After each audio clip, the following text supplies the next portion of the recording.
Viewers and subscribers, welcome back to the Sports Perspective TV. As always, thank you for tuning in. Really appreciate you taking your time out to watch the video, and interacting with the video as well. Right. So in this video, the Sri Lanka series is over. So we're going to be looking back at the series, sharing a few things that I observed, about the team, especially in the ODI series. And the question for you, the viewers and subscribers, do you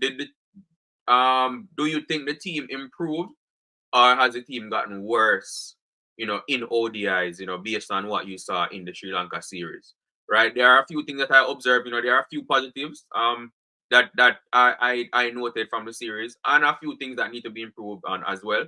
And I'll be sharing them in this video. But definitely want you to share your thoughts, about the team's performance, whether or not you think there was any improvement in the team, or if the team declined pretty much, right? So getting into the positives, right? So obviously, we can start with a Sheriff in Rutherford.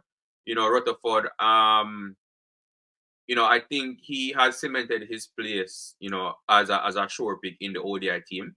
Evan Lewis, of course, with the century right there. So, from a batting standpoint, those are some positives to take from the series. But getting back to Sheriff in Rutherford though, he demonstrated a lot of good qualities in that series, right? He and we saw it in the T20 World Cup as well. As far as his mentality, when he played that match-winning innings, for us. I forgot which the team that it was against, but that match-winning innings that he played for us in the T20 World Cup. He said he deliberately waited until the last few overs to go at the bowling, based on how the bowlers were bowling, and he picked his bowlers, and we saw that again in this Sri Lanka series, right? He came to the crease on a few occasions where the team was in tough situations, and he held his composure, built an innings, and then when it was necessary or when it was needed, he accelerated and got the team to decent scores. So he scored half centuries in all three matches. In the first ODI, that the team was in a tough position. Him and Rastan Chase built a good partnership there. Until rain came in. We saw it again in the second ODI with him and Gudakesh Moti. Again, the team at 50 something for 8. And be as a result of Sheriff Rutherford's batting along with Budakesh Mote, the team got up to 189. Right. So I think he's definitely cemented himself as a sure pick in the ODI team. And he's definitely a smart cricketer. He plays this is something that we ask for a lot of times, that our cricketers should use their head, and Rutherford has demonstrated that he's not just out there batting or just out there playing. He's thinking about the game, thinking about the various match situations, and thinking about where and what and who, where, what, and who he wants to score against. So that was definitely a huge positive for me from the series. So he's definitely a sure pick in my opinion. Evan Lewis, of course, he only played one match but and scored that century. So Evan Lewis, based on that, at least for the upcoming series against England, he has cemented his place as a opener as well. Another positive takeaway for me was Gudakesh Moti, right? Gudakesh Moti, he's proven to be very valuable for the team. His batting, especially his batting, because and when I say what we learned, right? We already know what to expect from Moti with the bowling, with his bowling, right? So I wouldn't say what he did in the series with the ball was anything new or anything that we learned. But what he did with the bat, scoring that half century in that brilliant partnership he had with Sheriff and Rutherford. We saw it in the T20 series as well, where he scored 30 something, I think. Right. So his batting is improving, and he's proven more and more to be a valuable asset to the team. Again, we already know about his bowling, but now his batting, has been added to that, increasing his value to this West Indies team, especially in the ODI format. He's proven now to be, obviously it's still a small sample size, but based on what we've seen so far, he's proven to be a good lower order batter for the team, and hopefully he can continue in that vein and just go from strength to strength with his batting, and continue to be consistent with his bowling as well. So that was another positive takeaway from me from the series, that Gudakesh Moti's batting, is definitely improving. And in a team that where the which I'll get to it in a second, where the middle order, is struggling. It's good to have a good Akeshmoti in the lower order that can come in, and not only accelerate the scoring, but also preserve his wicket and create partnerships with an established batsman. So that was good to see for me from the series. I put a negative now, right? I think our bowlers, especially our pace bowlers, they demonstrated that they have a hard time adjusting, right? They have a hard time adjusting and changing their plans. In the series, we saw it in the T20 series and also in the ODI series, where it was clear that they came into to the series with plans of bowling short to the Sri Lankan batsmen, right? They have probably identified that as a weakness of the Sri Lankan batsmen, right? It worked in the first T20 match, right? But then the Sri Lankan batsmen, for the remainder of the series, the T20 series and the ODI series, the Sri Lankan batsmen adjusted to that.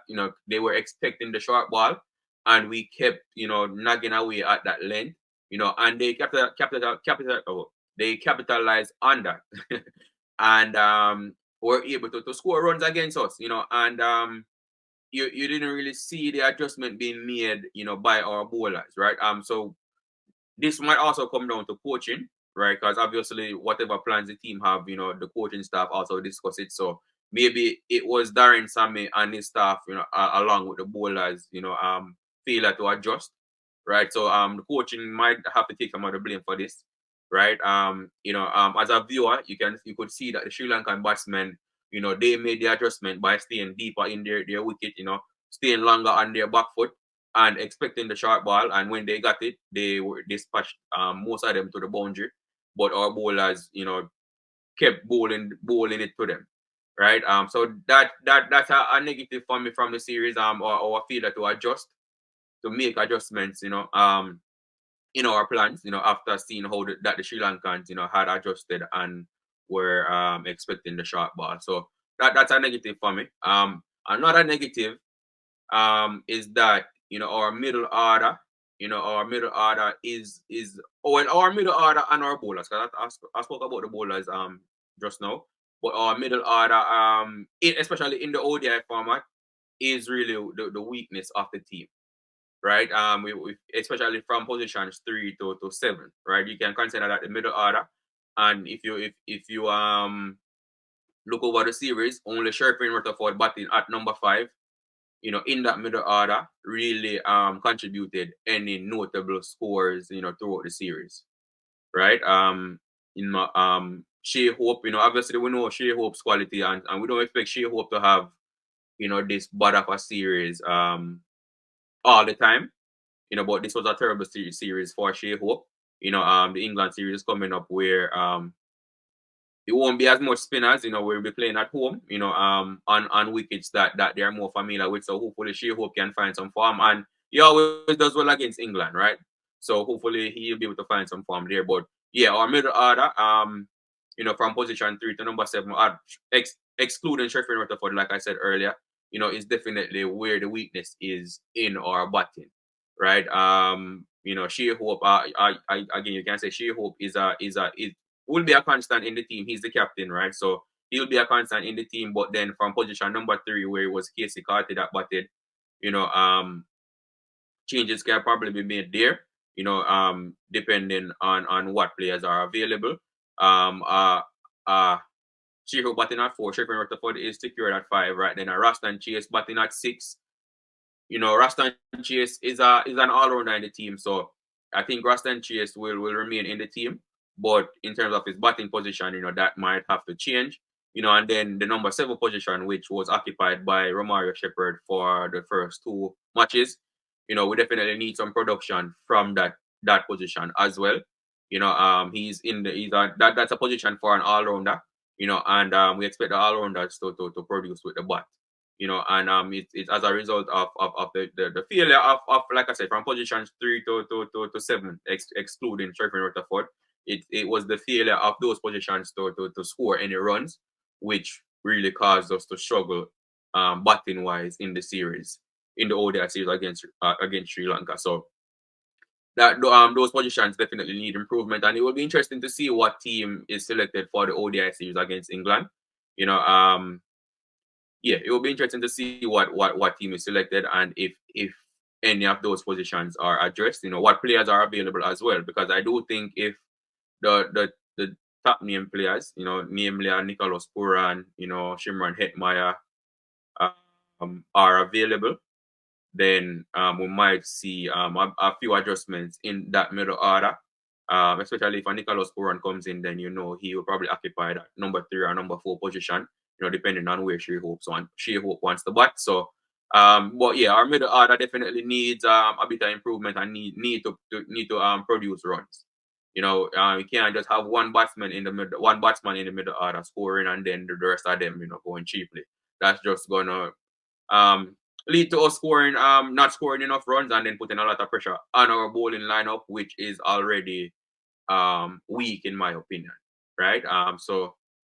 I think the opener position, I'll talk about that in a separate video as well.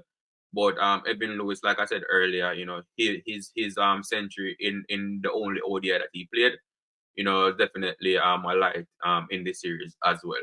But that's all I have for you as far as for this video, you know, as far as takeaways from the ODI series and the team.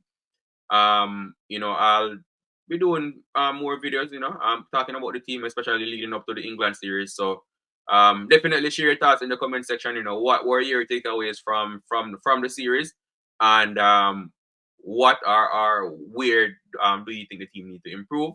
Definitely share your thoughts in the comment section. You know, but as always, you know, thank you for watching. You know, that's all I have for you in this one. And I will do remember to like the video, subscribe to the channel, and share your thoughts in the comment section as always. Thank you for watching, and I will see you in the next video.